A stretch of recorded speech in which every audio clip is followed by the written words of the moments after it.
Shalom sahabat Sunderman, kami mengucapkan selamat tahun baru 1 Januari 2026. Kita kembali bertemu dalam podcast Suara Sunderman edisi khusus rancangan khotbah yang akan dibawakan pada ibadah awal tahun 1 Januari 2026. Bersama saya Eka Sugianto Lase, alumni STT BNKP Sunderman sebagai host dalam podcast kali ini. Dan bersama saya telah hadir narasumber kita, Bapak Pendeta Oklis Manggule. Yahobu Pak. Yahobu. Beliau merupakan salah seorang dosen di STT BNKP Sunderman dan beliau juga ialah Ketua BPMS BNKP. Sebelum kita memulai diskusi rancangan khotbah, terlebih dahulu marilah kita berdoa. Kita berdoa. Tuhan Yesus, kami bersyukur untuk kasih dan pertolongan-Mu yang senantiasa melingkupi kehidupan kami hingga sampai pada saat ini. Engkau telah menolong dan memberkati kami.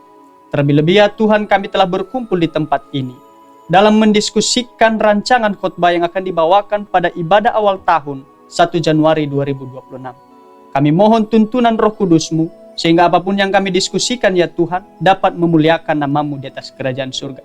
Terlebih-lebih kepada narasumber kami, kiranya hikmat dan kebijaksanaan-Mu memimpin beliau sehingga beliau dapat menyampaikan pesan-Mu sesuai dengan kehendak-Mu. Di dalam nama Yesus Kristus kami berdoa. Amin. Saya akan membaca bahan khotbah yang akan dibawakan dalam ibadah awal tahun 1 Januari 2026 yang terambil dari Kitab Amsal pasal 3 ayat 1-6. Beginilah firman Tuhan. Hai anakku, janganlah engkau melupakan ajaranku, dan biarlah hatimu memelihara perintahku. Karena panjang umur dan lanjut usia, serta sejahtera akan ditambahkannya kepadamu. Janganlah kiranya kasih dan setia meninggalkan engkau. Kalungkanlah itu pada lehermu, tuliskanlah itu pada loh hatimu. Maka engkau akan mendapat kasih dan penghargaan dalam pandangan Allah serta manusia. Percayalah kepada Tuhan dengan segenap hatimu, dan janganlah bersandar kepada pengertianmu sendiri. Akuilah Dia dalam segala lakumu, maka Ia akan meluruskan jalanmu. Demikian pembacaan firman Tuhan Pak Pendeta. Perikop yang kita bahas kali ini merupakan kitab yang ditulis oleh Raja Salomo. Saya ingin memulai pertanyaan dengan ingin mengetahui apa sebenarnya latar belakang penulisan kitab Amsal.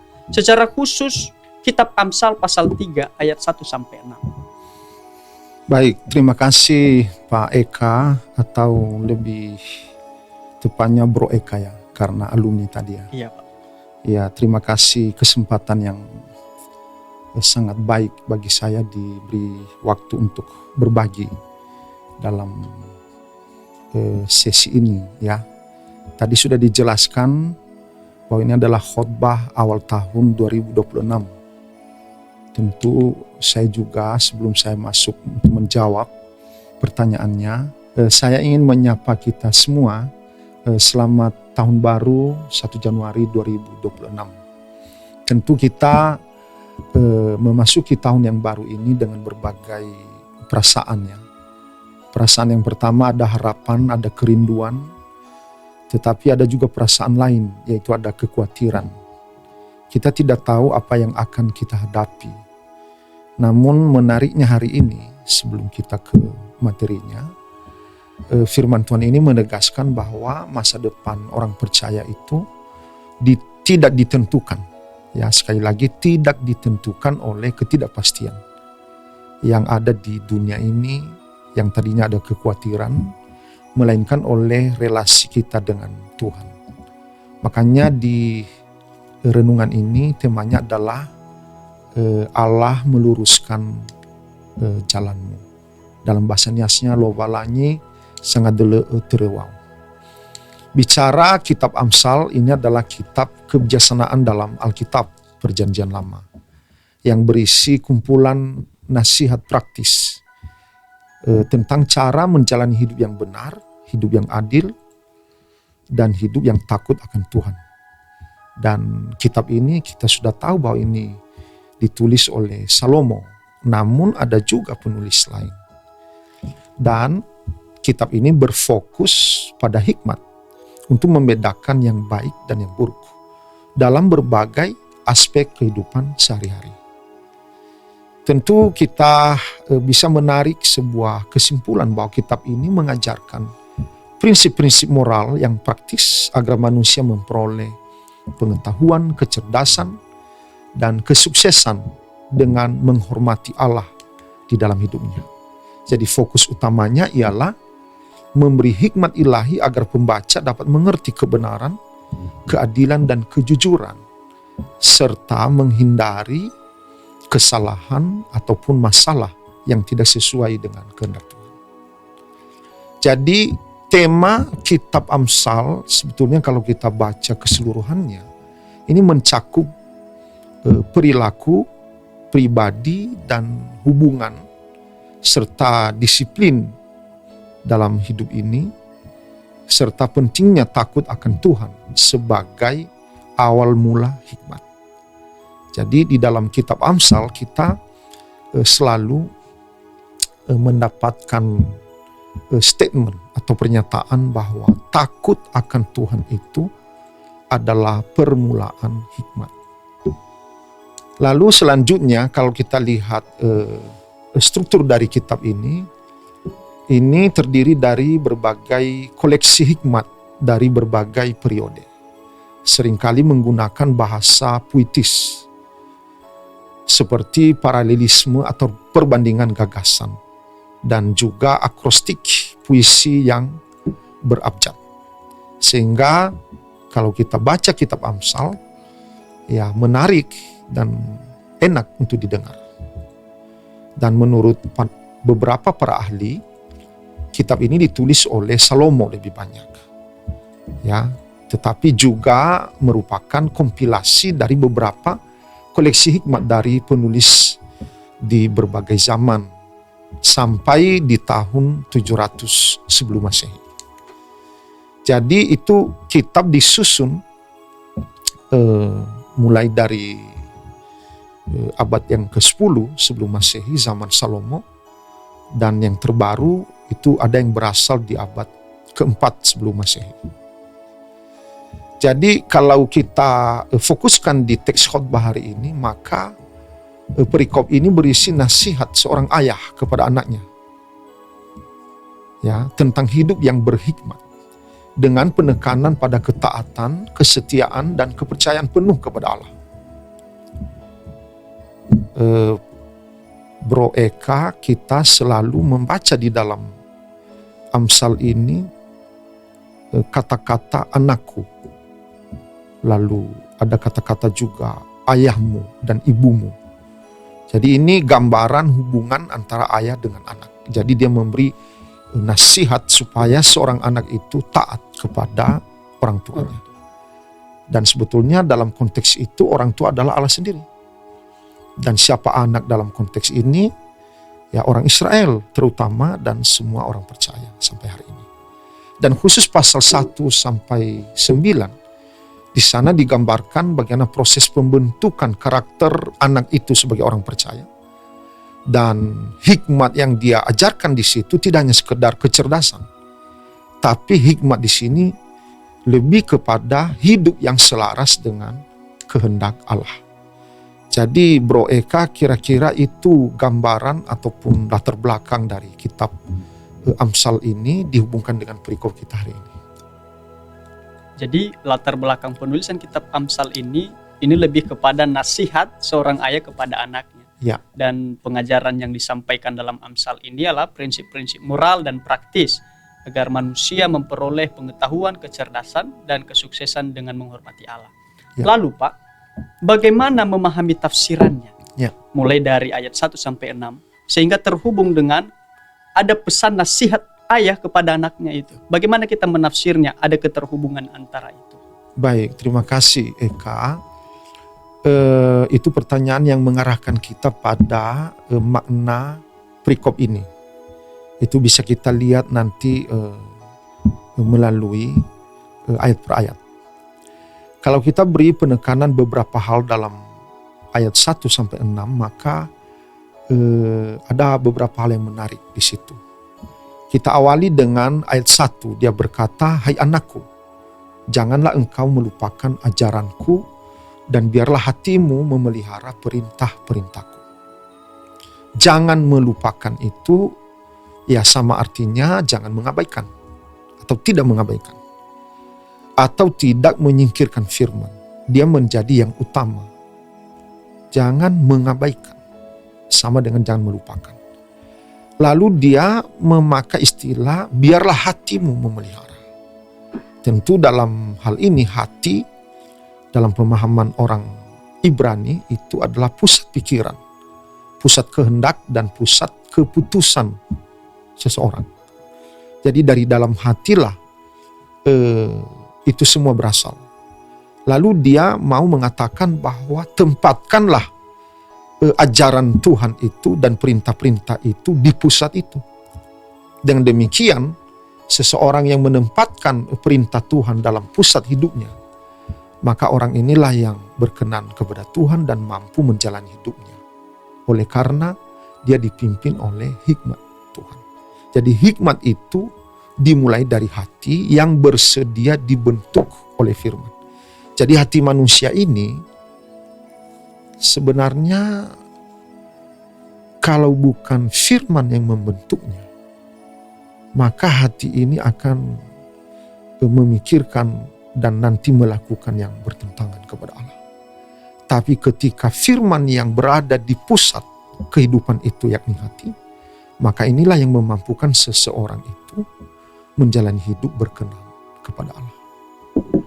Lalu selanjutnya, Eka, kalau kita lihat ayat berikutnya, dia di sana dia katakan bahwa karena panjang umur dan lanjut usia serta sejahtera akan ditambahkan kepadamu. Tentu ini adalah berkat yang didambakan oleh setiap orang. Berkat yang dimaksud di sini adalah tidak hanya sekedar panjang umurnya, artinya bertambah usianya, bukan, tapi lebih ke kualitas hidup secara utuh. Dan itu yang disebut dengan shalom ataupun damai sejahtera. Dan menariknya adalah justru melalui ketaatan kepada Allah, itulah yang membawa kita kepada kehidupan yang terarah, yang bermakna, yang berkualitas, yang utuh, atau yang mendapatkan damai sejahtera yang sesungguhnya. Lalu dia berlanjut di ayat 3, jangan kiranya kasih dan setia atau kesetiaan meninggalkan engkau. Kalungkanlah itu pada lehermu, tuliskanlah itu pada loh hatimu. Istilah kasih dan kesetiaan, ya kita tahu bersama ini adalah sifat utama Allah sendiri. Dan dia berkata, kalungkanlah dan tuliskanlah itu di lehermu. Ini menunjukkan bahwa kasih dan setia itu ketika dia memakai istilah kalungkan atau tuliskan, bahwa apa yang diharapkan Allah itu mesti menjadi nilai di dalam diri kita.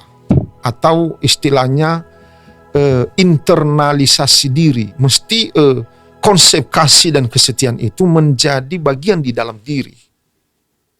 Makanya dia berkata kalungkan itu di leher.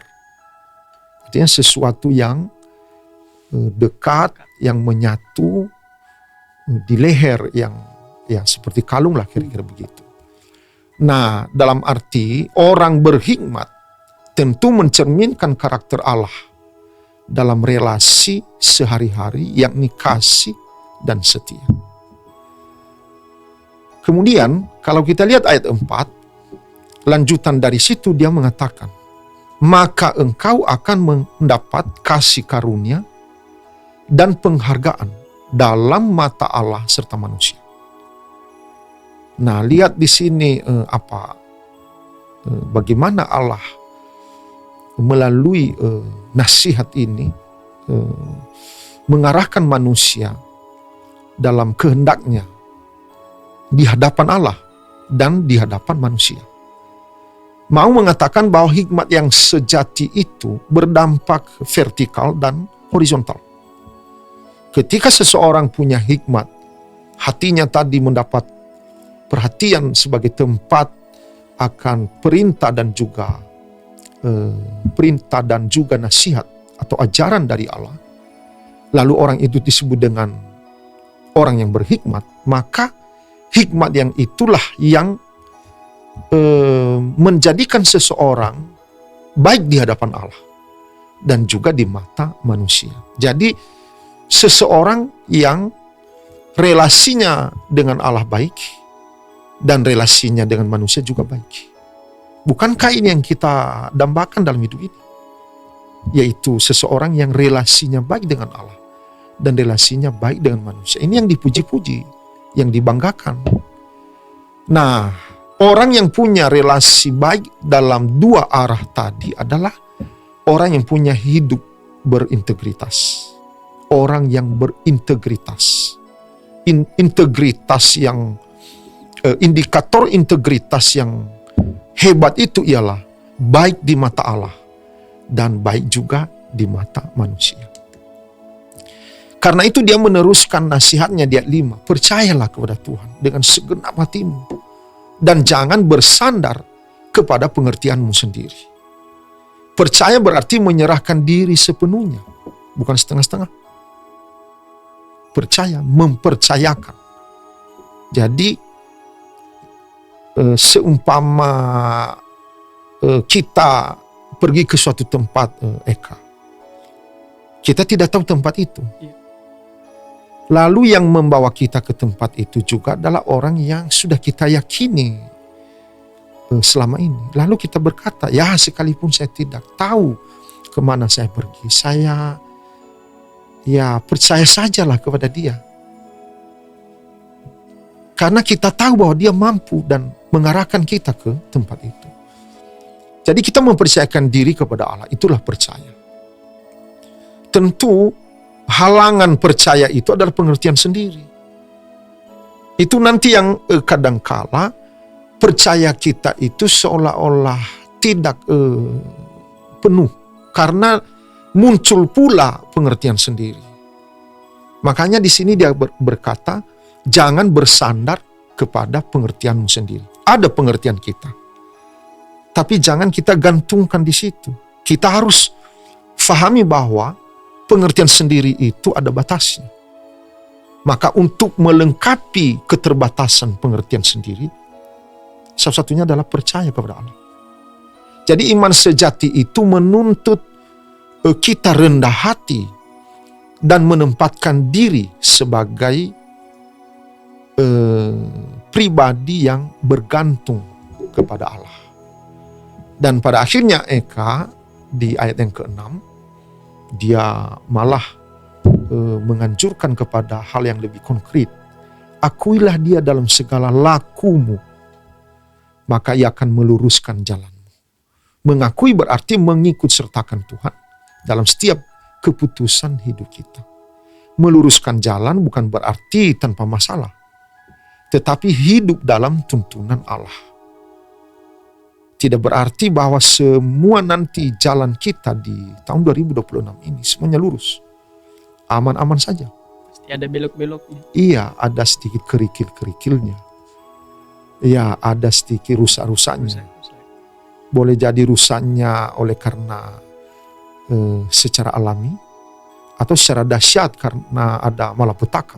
Seperti bencana ini kan ini tiba-tiba hancur semua. Iya. Dalam konteks itu pun Allah yang kepadanya tadi kita percayakan hidup, dialah yang meluruskan. Artinya dialah yang menuntun hidup kita sekalipun ada jalan yang rusak, ada yang rusak parah malah. Dia mampu membawa kita kepada tujuan hidup yang sesungguhnya. Jadi Tuhan itu menjanjikan arah hidup yang benar. Bukan jalan pintas, tapi jalan yang lurus, jalan yang benar, itulah yang Tuhan janjikan bagi kita. Jadi kalau kembali tadi ke pertanyaannya, bagaimana kita memahami nas ini, ya syukur hanya 6 ayat ya. Dan kalau kita baca Amsal itu saling kait-mengkait.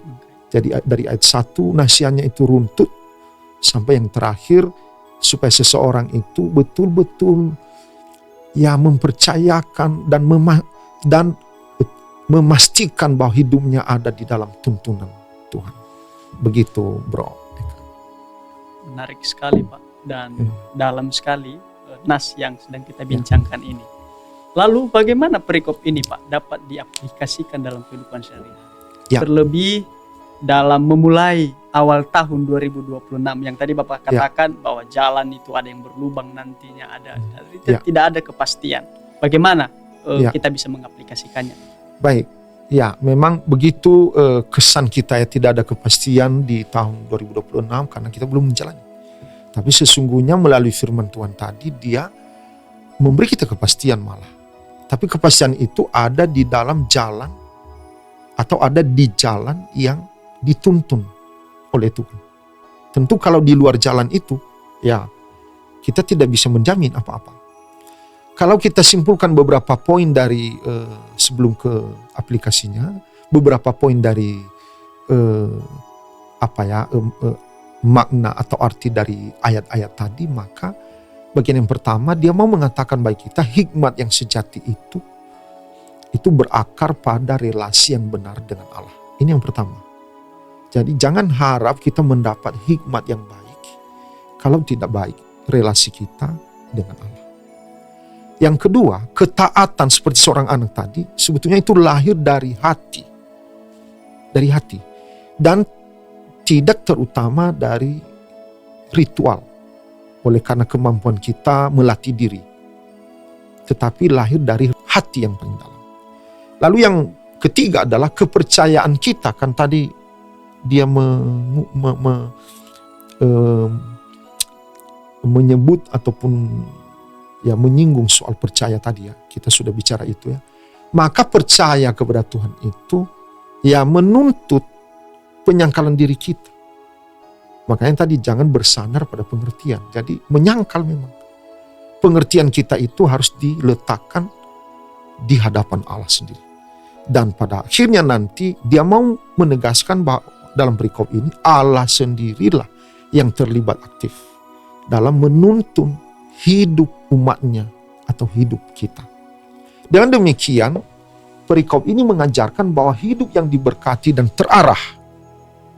Kan gitu kan Eka. Itu yang kita harapkan sebetulnya, hidup yang diberkati tahun 2026 dan hidup yang terarah. Nah, ini bukan hasil kecerdasan manusia semata, tetapi buah dari hati yang percaya penuh kepada Tuhan dan hidup yang menunjukkan ketaatan kepada Dia. Jadi Amsal 3 ayat 1-6 adalah nasihat hikmat bagi setiap orang yang ingin menjalani hidup dengan terarah dan dengan benar, termasuk ketika kita menapaki tahun baru ini. Jadi kalau tema kita tadi adalah Allah meluruskan jalanmu, kata lainnya ialah Allah yang menyertai perjalanan hidupmu. Ini sebuah kepastian karena Tuhan yang menyatakannya. Dengan demikian, yang perlu kita pertanyakan adalah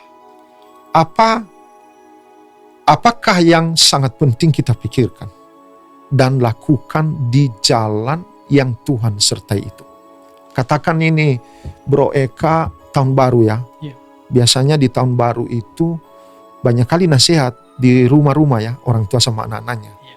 Ya katakanlah Allah juga menasihati kita sekarang. Sudah ada kepastian bahwa Tuhan akan menyertai kita di tahun 2026. Lalu apa yang perlu kita dengar melalui renungan ini? Maka untuk menjalani tahun 2026, saya mengistilahkan dengan 3 istilah yang diperbaharui. Yang pertama adalah baharuilah komitmenmu. Yang kedua, baharuilah relasimu dengan sesama. Dan yang ketiga, ini juga yang tidak kalah penting. Baharuilah strategi hidup. Strategi menjalani hidup. Kita mulai yang pertama. Mengawali tahun dengan mengingat dan melakukan firman. Itu tadi di ayat 1 dan 2. Itu berarti jangan kita melupakan ajaran Tuhan. Jangan kita mengabaikan perintah. Jadi ketika firman Tuhan yang menjadi dasar hidup, maka pastilah oleh firman tadi memberi kita kepastian bahwa kita diberi umur panjang, bahkan dianugerahkan damai sejahtera. Tadi sudah kita katakan damai sejahtera bukan berarti tanpa masalah. Tetapi dengan damai sejahtera kita mempunyai ketenangan hidup dalam menjalani hidup itu. Oleh karena itu di bagian yang pertama adalah tahun baru bukan yang sekedar pergantian kalender, tetapi kesempatan membaharui komitmen. Komitmen apa? Komitmen mendasari hidup kita ini dalam takut akan Tuhan. Dengan firman yang menjadi panutan ataupun pegangan dalam menjalani kehidupan kita. Jadi ini bagian yang pertama. Adakah komitmen itu? Dan biasanya Eka, kalau tahun baru ya ada doa biasanya di keluarga, lalu nanti keluarga mengarahkan kita anak-anak, ya itu ya nak ya, kita mulai lagi ya di tahun ini. Tahun yang sebelumnya ada dikit yang kurang pas di hadapan Tuhan. Nah sekarang kita mulai dengan dalam tahun ke depan ini kita betul-betul mendasari hidup kita dengan takut akan Dia. Jadi firman Tuhan mengingatkan kita agar kita tidak hanya mendengar, tetapi menyimpan itu tadi dalam hati dan melakukan. Ini komitmen yang pertama yang perlu dibaharui di jalan tadi. Lalu yang kedua adalah komitmen untuk membaharui relasi. Menjalani tahun baru dengan kasih dan setia. Nah, ini kata-kata kasih dan setia tadi ini bicara hubungan tadi dengan Allah dan manusia. Dan tadi kita lihat dalam ayat-ayat sebelumnya bahwa hikmat yang paling sejati itu ialah ketika baik di mata Allah dan baik juga di mata manusia. Jadi kasih dan kesetiaan itu adalah karakter orang yang hidup di dalam hikmat Tuhan. Di tengah dunia yang semakin individualistik, mudah mengingkari janji, firman Tuhan ini mengajak kita untuk mengikat kasih dan kesetiaan di dalam hati dan tindakan. Jika hidup kita ditandai oleh kasih dan kesetiaan, kita akan memperoleh perkenanan di hadapan Tuhan. Dan manusia juga mempercayai kita, menghormati kita. Jadi kita baik di mata sesama kita. Tentu era di mana kita berada belum clear dari individualistik. Malah kecenderungannya ke arah itu ya. Egoisme. Kurang peka, kurang care kepada sesama. Justru dalam konteks itu dia mengatakan, oh tidak, kita harus memperbaharui relasi. Dan relasi yang baik akan tercipta melalui kasih dan kesetiaan.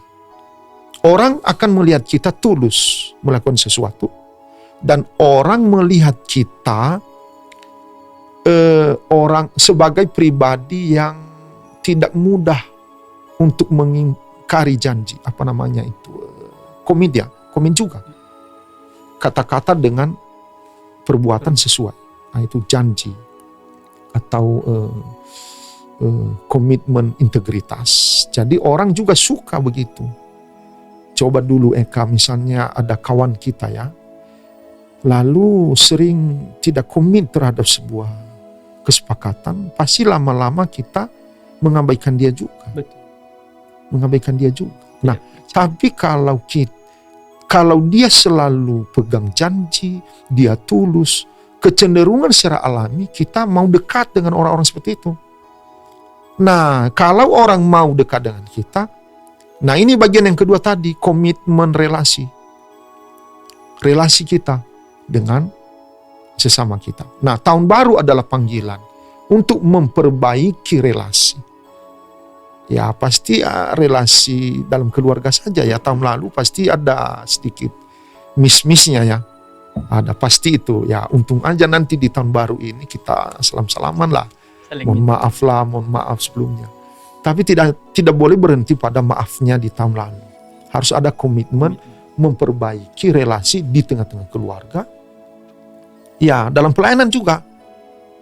Ini saya hanya menduga saja bahwa relasi di antara para pelayan juga selama tahun 2026 mungkin saja ada miss-missnya, kesalahpahaman, ada sakit hati. Ya, tahun baru kesempatan untuk berbaharui itu. Dan tentu nanti untuk lingkungan di mana kita berada dan masyarakat luas.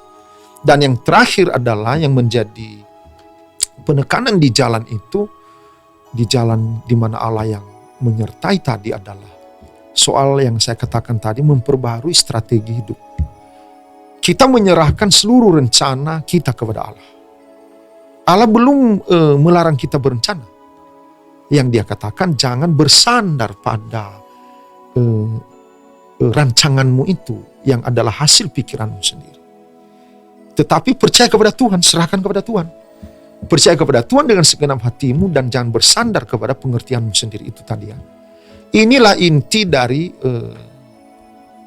sebetulnya renungan kita, yaitu percaya kepada Tuhan.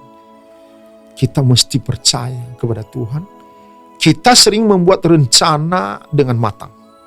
Tetapi firman Tuhan mengingatkan agar kita jangan menjadikan akal dan kemampuan manusia sebagai sandaran utama.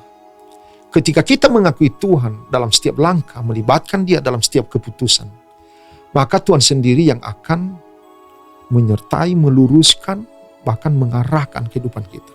Bukan berarti jalan itu nanti selalu mudah, itu yang saya katakan tadi. Tetapi jalan itu pasti benar. Mengapa? Karena Allah yang menuntun kita. Mungkin saja rencana-rencana kita itu menurut kita sudah baik. Tapi boleh jadi tidak berkenan kepada Allah. Yang paling penting adalah ada bagian kita. Kita berencana. Ketika rencana ini mungkin ada yang kurang. Tapi karena Allah yang adalah Allah yang sempurna, Dialah yang akan menyempurnakan rencana itu sehingga ujungnya tercapai dan tercapainya pun benar atau sesuai dengan kehendak Allah. Jadi pada akhirnya tahun baru adalah meneguhkan strategi hidup kita ke depan. Sudah ada strategi kita. Pasti Bro Eka ada sesuatu yang dipikirkan lah tahun 2026 ini dan itu. Sama juga seperti saya dalam pelayanan saya berharap nanti di tahun ini yang akan saya coba selesaikan. Di keluarga juga begitu. Itu kita serahkan kepada Tuhan. Dan tahun baru adalah kita teguhkan hati bahwa strategi yang kita rancang itu, arah yang kita mau capai itu, pasti Tuhan akan menyempurnakannya. Jadi tahun baru adalah meneguhkan strategi hidup kita untuk 1 tahun ke depan. Rencana dan perjalanan hidup kita dirancang, dijalani dengan mengandalkan Tuhan. Mengandalkan Tuhan. Dalam bahasa Nias dia berkata, dena ke Yehova morisai kebadede, babai abe edede wa onehe. Ini menarik Pak Eka, kita harus terus mengandalkan Tuhan dan jangan bersandar pada pengertian kita sendiri. Jadi itu beberapa hal yang perlu menjadi poin-poinnya penekanan renungan dari perikop ini. Jadi pada akhirnya kita semua ya saudara-saudari pemirsa ataupun apa tadi pendengar Sahabat Sunda. Oh iya sahabat. Ada kata sahabat ya. Waduh. Lebih dekat. Iya. Para sahabat Suara Sunderman ya, dalam memasuki tahun yang baru ini, marilah kita berpegang pada firman. Hidup dalam kasih dan kesetiaan, serta percayakanlah seluruh hidup kita hanya kepada Tuhan. Mari kita terus berharap kepada Dia dengan komitmen ini, bahwa tahun baru ini adalah tahun yang membuat kita bisa tenang untuk menjalani hidup karena kita bersama dengan Tuhan. Demikian yang bisa saya uraikan berupa penerapannya, bagaimana firman Tuhan ini menjadi sebuah kekuatan di dalam diri kita setiap pribadi. Terima kasih. Sungguh luar biasa Pak dan menarik sekali. Terima kasih untuk para sahabat Suara Sunderman yang sudah menonton episode kali ini. Secara khusus terima kasih banyak kepada Bapak Pendeta Oklis Manggule yang telah berbagi kepada kita semua sahabat Sunderman. Kiranya Bapak Pendeta diberkati dalam keluarga dan pelayanan. Amin. Dan untuk para pelayan yang akan melayani pada ibadah awal tahun 1 Januari 2026, kami mengucapkan selamat tahun baru dan selamat melayani. Kiranya Tuhan memberkati. Shalom. Shalom.